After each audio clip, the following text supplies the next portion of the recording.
안녕하세요. 오늘도 함께 말씀 듣기 위해 나온 여러분을 예수님의 이름으로 사랑하며 축복합니다. 오늘은 그 유명한 아마겟돈이 나옵니다. 어떤 말씀인지 기대가 되실 텐데요. 오늘도 기도로 함께 말씀 시작하겠습니다. 사랑하는 하나님, 오늘 저희가 사경의 25번째 날로 말씀을 듣습니다. 오늘 말씀을 들을 때 성령님의 조명과 지혜로 말씀을 잘 깨달을 수 있도록 도와주시고, 삶으로 살아낼 때도 나의 힘이 아니라 성령님이 주시는 새 힘으로 살아내게 해주세요. 감사하신 예수님 이름으로 기도드렸습니다. 아멘. 네, 먼저 오늘 본문 말씀 듣겠습니다. 또 여섯째 천사가 그 대접을 큰 강 유브라데에 쏟음에 강물이 말라서 동방에서 온 왕들의 길이 예비되었더라. 또 내가 보매 개구리 같은 새 더러운 영이 용의 입과 짐승의 입과 거짓 선지자의 입에서 나오니 그들은 귀신의 영이라 이적을 행하여 온 천하 왕들에게 가서 하나님 곧 전능하신 이의 큰 날에 있을 전쟁을 위하여 그들을 모으더라. 보라, 내가 도둑같이 오리니 누구든지 깨어 자기 옷을 지켜 벌거벗고 다니지 아니하며 자기의 부끄러움을 보이지 아니하는 자는 복이 있도다. 새 영이 히브리어로 아마겟돈이라 하는 곳으로 왕들을 모으더라. 일곱째 천사가 그 대접을 공중에 쏟음에 큰 음성이 성전에서 보좌로부터 나서 이르되 되었다 하시니 번개와 음성들과 우레소리가 있고 또 큰 지진이 있어 얼마나 큰지 사람이 땅에 있어 온 이래로 이같이 큰 지진이 없었더라. 큰 성이 세 갈래로 갈라지고 만국의 성들도 무너지니 큰 성 바벨론이 하나님 앞에 기억하신 바 되어 그의 맹렬한 진노의 포도주 잔을 받음에 각 섬도 없어지고 산악도 간데에 없어라. 또 무게가 한 달란트나 되는 큰 우박이 하늘로부터 사람들에게 내림에 사람들이 그 우박의 재앙 때문에 하나님을 비방하니 그 재앙이 심히 큼이러라. 아멘. 전체에 똑같이 나온 엔푸뉴마티라는 문구를 기준으로 구조를 네 환상으로 나눴습니다. 둘째 환상에서 일곱인, 나팔, 대접 이 심판을 살펴봤고요. 오늘은 대접 심판 중에서도 여섯 번째, 일곱 번째 마지막을 볼 차례입니다. 계시록의 모든 심판은요, 시간 순서대로 진행되는 것이 아니었죠. 반복하면서 다양한 관점으로 볼 수 있게 해주는 나선형 구조였습니다. 이 사실 잘 기억하시면서 오늘도 12절 말씀부터 시작하겠습니다. 여섯 번째 대접 심판에서는요, 천사가 대접을 큰 강 유브라데에 쏟습니다. 네, 유프라테스라고도 했었죠. 기억나십니까? 오늘은 대접인데 저번에 여섯 번째 나팔 심판에서 유프라테스 강을 건너 쳐들어올 파르티아 군대를 상징했습니다. 로마 사람들이 제일 무서워하던 군대였죠. 또 네로 황제가 죽지 않고 여기에 붙어가지고 보복하러 동쪽에서 쳐들어온다라는 그 음모론도 사람들이 많이 믿었습니다. 로마 사람들이 제일 무서워하던 존재를 가지고 또 로마를 흥하게 했던 전쟁으로 로마 제국을 멸망하게 하실 것을 뜻했죠. 실제 로마 제국은요, 이 파르티아 군대에 망하진 않았습니다. 기독교를 이제 받아들이고 나서 더 오래 살아남았어요. 하지만 결국에 서로마, 동로마로 이제 분열되고 나서 둘 다 모두 다른 나라에 침략받아서 멸망하게 됩니다. 말씀 그대로 된 것이죠. 오늘 여섯 번째 대접 심판에서도요, 이 유프라테스가 그 결을 같이 합니다. 다만 차이점이 있다면 나팔 심판 때는 내 천사를 풀어주어 군대가 강을 건너왔다면 오늘 대접 심판에서는요, 강물이 말라버립니다. 하나님의 심판에 자연도 따른 것이죠. 구약에서 하나님이 심판하실 때요, 출애굽 때와 같이 동쪽 바람이 불러서 바다를 정말 유리 바다와 같이 만드시거나 또 바다와 강을 말리신다고 이렇게 말씀을 하셨었는데 오늘 심판이 그 말씀대로 된 것입니다. 예수님께서도 하나님이시기 때문에 사역하실 때 갈릴리 호수를 잠잠하게 하는 모습을 보여주셨고 그렇게 자연까지 다스리는 권세를 보여주셨습니다. 그리고 나팔 심판 때와 대접 심판이 또 다른 점이 있는데요. 12절에서는 동방에서 오는 왕들이 예비된다는 것입니다. 나중에 이제 아마겟돈과 연결이 되는데요. 구약에서는 이제 마지막 때에 이방 나라들이 하나님 백성과 싸우려고 모두 모입니다. 계시록에서는 이제 그곳이 아마겟돈입니다. 강물이 마르면서 이 아마겟돈 전쟁이 준비되고 있는데, 오늘 이 6번째 대접 심판은 그러니까 아마겟돈 전쟁 준비라고도 할 수 있겠습니다. 물론 7번째 대접 심판 때 하나님께서 압도적으로 이 전쟁을 이기시죠. 요한이 계속 환상을 봅니다. 사탄은 용과 두 짐승, 하나, 둘, 셋 이렇게 삼위 하나님을 흉내냈는데, 개구리같이 더러운 그 새 영이 용, 짐승, 거짓 선지자의 입에서 나옵니다. 마귀를 상징했죠. 애굽의 재앙에서도 이 개구리가 나왔습니다. 그 개구리가 마귀와 마귀를 따르던 자들의 입에서 나온 겁니다. 과연 속이고 고발하는 자답게 입에서 나왔죠. 14절에서 마귀는요, 여러 표징을 가지고 야, 이 사람이 진짜 신인가 봐 하면서 많은 불신자들, 이 이방 나라의 왕들을 속였습니다. 그러면서 마지막 날에는 하나님과 싸울 이 아마겟돈 전쟁까지 준비하게 하죠. 여기서 전쟁은요, 앞에도 그랬지만 관사가 있습니다. 관사라고 하니까 말이 어렵지만 요한과 7교회 성도들이 나도 알고 너도 알고 우리 모두가 아는 그것을 가리키는 전쟁이었어요. 무엇이냐? 구약에서 그렇게 계속 얘기했던 마지막 날의 전쟁이었습니다. 이 전쟁을 준비하는 상황에요, 성도는 이제 어떻게 해야 될까요? 여기서 예수님이 보라 이렇게 이제 집중하라고 하시면서 도둑같이 오실 것이라 말씀합니다. 이 말은 아무도 모르게 불시에 오신다는 것이죠. 누구든지 깨어서 자기 옷을 갖추어 입고 벌거벗은 몸으로 돌아다니지 않으며 자기의 부끄러운 데를 남에게 보이지 않는 사람은 복이 있다고 하십니다. 이게 무슨 말일까요?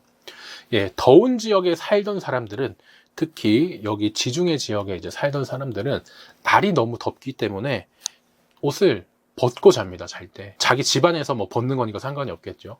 그런데 그렇게 옷을 홀딱 벗고 자고 있는데 갑자기 손님이 오면 어떡하겠습니까? 막 허겁지겁 막 잠시만요 막 이렇게 옷 입고 정신 없겠죠.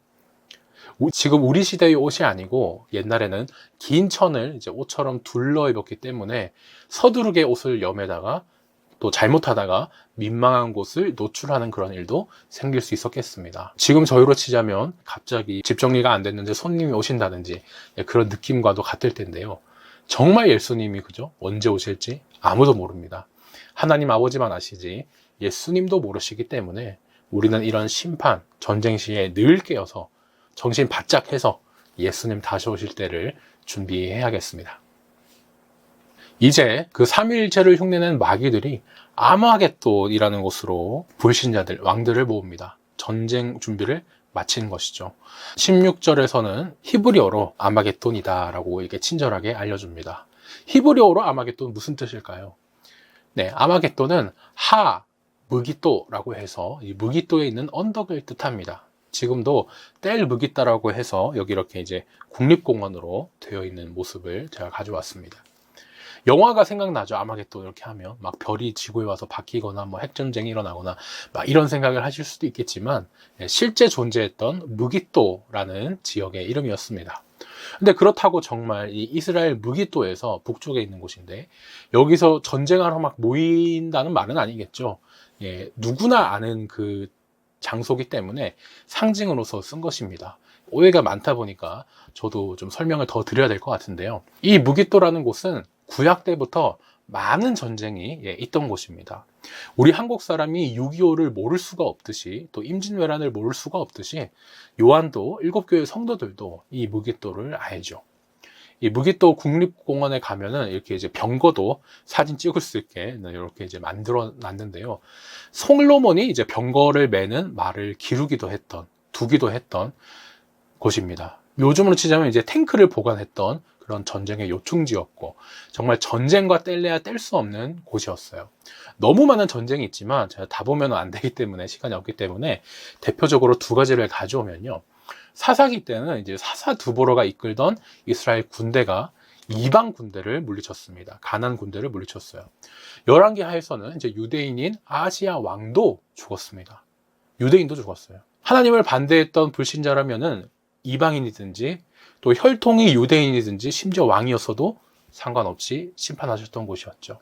이제 이 심판의 장소 무기또에 많은 나라의 왕들이 계시록에서는 이제 하나님과 싸우러 알아서 모입니다. 그 결과는 어떻게 됩니까? 자신들이 하나님과 맞서 싸우고 대들면서 대적하려고 모였던 그 전쟁을 하나님은 한 번에 이 불신자들을 박멸할 수 있는 기회로 삼아서 이겨버리십니다. 그 이기는 내용이 이제 7대접의 내용이죠. 성전에 계신 하나님께서요, 여기 성전, 이 땅에 그 교회 모습으로 그려놨지만 하늘 성전에 계신 하나님께서 되었다라고 이제 말씀하시면서 7대접이 쏟아집니다. 마지막 7제이기 때문에 또 심판이 끝나는 것이고, 그때마다 나오는 문구가 있었죠. 기억하십니까? 번개와 음성들과 우레소리, 큰 지진, 이런 것이 일어나면서 확실히 이제 끝나는구나, 그것을 저희가 또 확인해 볼 수 있겠습니다. 구약에서도요, 하나님이 심판하시기 위해 나타나실 때 자연이 이렇게 반응을 했습니다. 지금 대접 심판은 인나팔보다도 어떻습니까? 더 큰 심판이, 얼마나 그 지진이 컸는지 인류 역사상 최대였을 정도로, 그런 큰 지진이 없었을 정도로 대단한 지진이 발생합니다. 제가 7교회를 이제 지인 때에 있어서 지진을 많이 겪었던 지역이라고 말씀드렸습니다. 이런 지진 표현에 정말 실감이 났을 텐데, 오늘 누구나 아는 그 전쟁터, 무기토에서 왕들이 심판받는 모습, 또 누구나 경험해서 알고 무서워하는 지진으로 하나님의 심판을 표현한 점이 저희가 느낄 수 있습니다. 19절에서는요, 이 큰 성이 세 갈래로 갈라집니다. 큰 성의 정체는 뒤에 보니까 바벨론이죠. 스스로의 힘을 의시된 나머지 너무나 그렇게 자만했던 도시였습니다. 사탄을 상징했죠. 그런데 그 성이 하늘을 상징하는 숫자 셋, 이 세 갈래로 무너집니다. 하나님이 무너뜨리신 거죠. 또 삼일째 하나님을 흉내냈었기 때문에 그것에 대한 벌로 셋으로 갈라졌다고도 하겠습니다. 이 바벨론은요, 이제 곧 바로 다음에 음료로서 사탄을 상징하고, 내일 17장부터 자세하게 바벨론 심판이 이어집니다. 인나팔 대접 심판이 부드럽게 연결됐었는데, 지금 음녀 바벨론에 대한 심판도, 그죠? 다음 심판을 받을 놈은 너야, 이렇게 살짝 맛보기로 보여주신 거고, 다음과 부드럽게 연결되게 해주신 거라고 보겠습니다. 이제 바벨론은 당연하고요, 이 하나님께 대들기 위해 모였던 불신자들, 이 왕들도 자신들의 성이 다 무너집니다. 고대 왕국에서는요, 자기의 그런 왕도, 즉 수도가 무너지면 그 나라는 끝입니다. 전쟁에서 패하면 도망갈 수라도 있는 곳이 자신의 왕궁이 있던 그 성인데, 그 성 자체도 지금 하나님이 심판으로 무너지게 하셨죠. 불신자들은 이제 철저하게 멸망합니다.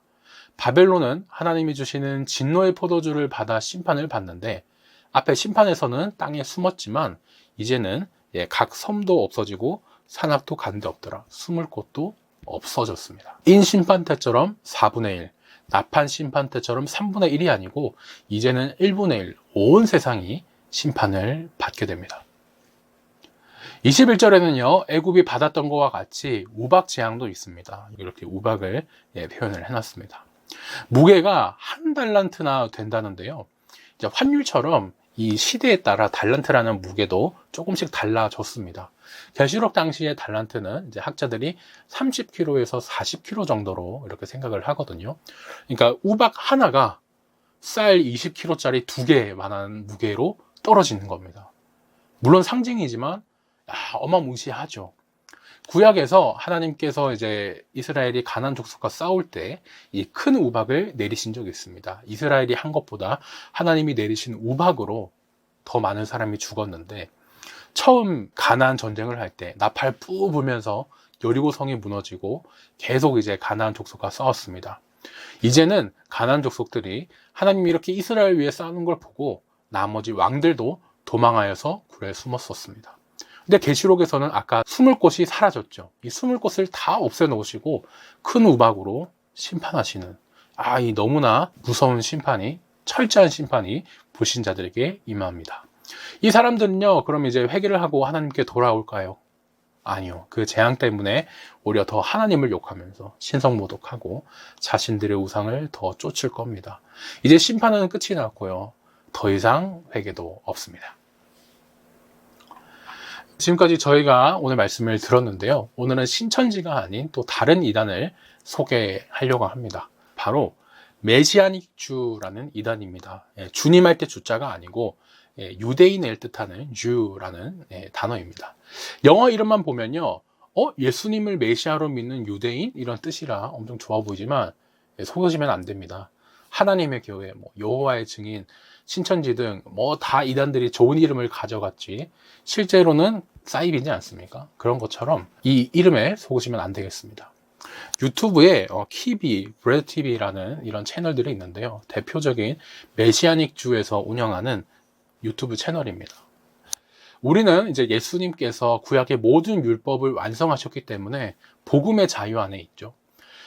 예수님은 구약의 유월절의 주인이셨고 안식일의 주인이시기 때문에 우리는 이제 유대인들이 지켰던 유월절이나 안식일을 지키지 않고 부활하신 예수님으로 인하여 부활주의를 또 주일로 지키고 예배를 드립니다. 그런데 이 이단은요, 그런 정통신학을 이제 대체한 신학이다 이렇게 하면서 계속 구약의 안식일도 유대인과 같이 지키고 또 모든 구약의 절기를 지켜야 된다고 이렇게 이제 주장을 합니다.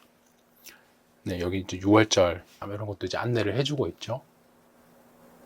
안식일을 히브리어로 샤바트라고 합니다. 그런데 이 사람들은 금요일 날 샤밧 예배를 드려요. 주일날 예배 안 드립니다. 초대교회 당시에 이제 많이 활동이단들이 어떻게 했습니까? 이방인들도 너희도 구원받았으면 유대인들도 살아야 돼. 예수님도 유대인이셨으니까 유대 절기 다 지켰잖아. 이렇게 유혹을 했는데 그때 그 수준의 주장과 이 이단들의 주장이 크게 다르지 않습니다. 근데 또 이제 문제가 되는 것은요, 이 이단은 현대의 이스라엘을 성경의 2000년 전의 그 고대 이스라엘과 같다고 봅니다. 우리나라의 뿌리가 고조선까지 올라가듯이 현대 이스라엘 뿌리가 고대 이스라엘인 건 맞습니다. 하지만 현대 이스라엘이 성경에 기록된 그 2000년 전의 고대 이스라엘과 같은 나라냐? 그것은 또 아니죠. 같은 뿌리지만 엄밀히 말하면 조선과 고조선이 같은 나라가 아니고 같은 뿌리지만 고려와 고구려가 같은 나라가 아닌 것처럼 저희가 고대 이스라엘과 현대 이스라엘은 구분을 해야 합니다. 구약에서는요, 유대인으로 태어나야 이스라엘 민족에 속하고 하나님의 백성이 되었었죠. 하지만 이제 예수님을 믿는 우리 모두가 하나님의 백성이 되었기 때문에 교회가 영적 이스라엘입니다. 그런데 메시아닉 주는요, 이를 거부해요. 예수님을 예수가 아니고 이제 예슈아라고 불러야 된다 이렇게 하면서 여러 이제 히브리어 단어를 쓰기도 하지만 그것보다 그 이상으로 사실상 삼위일체를 거부하면서 우리 정통 기독교라기보다는 유대교에 가까운 종교랄까요? 이단이 바로 이 메시아닉 주입니다. 그러면서 이제 지금 이스라엘과 전쟁을 하는 여러 나라들이 있죠. 그 전쟁이나 이것을 보고 지금의 계시록에 많이 끼워 맞춥니다. 이런 거 저희가 절대 하면 안 되잖아요. 그런데 이렇게 하고 있습니다. 주변의 이슬람 국가들이 다 이스라엘을 싫어해서 전쟁하는데 이것이 하나님을 대적하기 위해 모인 아마겟돈과 같다. 이렇게 주장을 합니다. 이 사람들은 이스라엘 무기또에서 전쟁이 일어난다. 이렇게 문자적인 주장을 하지 않지만 아마겟돈이 이 상징이라는 점을 이용해 가지고 자신들의 상황에 막 이렇게 끼워 맞추는 거예요. 철저하게 자기네 혈통 또 유대를 중심으로 여기다 보니까 흩어졌던 유대인들이 다 예루살렘에 모이면 그때 예수님이 다시 오신다라는 이런 터무니없는 주장을 많이 믿고 있고요. 예수님도 모르시고 하나님 아버지만 아시는 다시 오는 그때를 자신들의 공로나 노력으로 예수님 다시 오실 날을 앞당기자 이렇게 잘못된 사상을 가지고 있기도 합니다. 어쨌거나 성경을 자신의 상황에 또 현재와 미래의 상황에 억지로 끼워 맞춰서 붉은 말은 공산주의고 666이 베리칩이고 이렇게 주장했던 것과 다를 바가 없죠. 위험한 이단이기도 합니다. 성경에서 나온 이스라엘은요, 현대의 이스라엘과 뿌리는 같을지라도 엄연하게 다른 나라이면서 이제는 우리가 신구약의 모든 성도가 하나님의 백성이 되었기 때문에 성경에 나오는 이스라엘이 영적으로 우리임을 잘 기억해야겠습니다. 성경에 나오는 이스라엘을 현대 이스라엘과 같이 생각하면서 현재의 모든 일과 끼워 맞추는 것, 이것은 너무나 위험하다는 사실 저희가 이제 잘 기억하시면 좋겠습니다. 네, 오늘 성경의 말씀 정리해 보겠습니다. 말씀을 정리하면요, 하나님의 심판이 완성될 때는 더 이상 피할 곳도 회개할 기회도 없습니다. 오늘 말씀 듣고 저희는 어떻게 변화될 수 있을까요? 적용 질문 하나만 살펴보겠습니다. 예수님은 도적같이 찾아오실 것이라고 또 깨어있으라고 말씀을 하셨습니다. 우리는 어떻게 늘 깨어있을 수 있을까요? 생각해 보시면 좋겠습니다. 오늘 사경에는 여기까지입니다. 더 궁금하신 사항이나 질문은 위에 책을 찾아보시거나 메일 혹은 댓글로 남겨주세요. 더운 날 건강하시길 바라면서 저희는 내일 뵙겠습니다.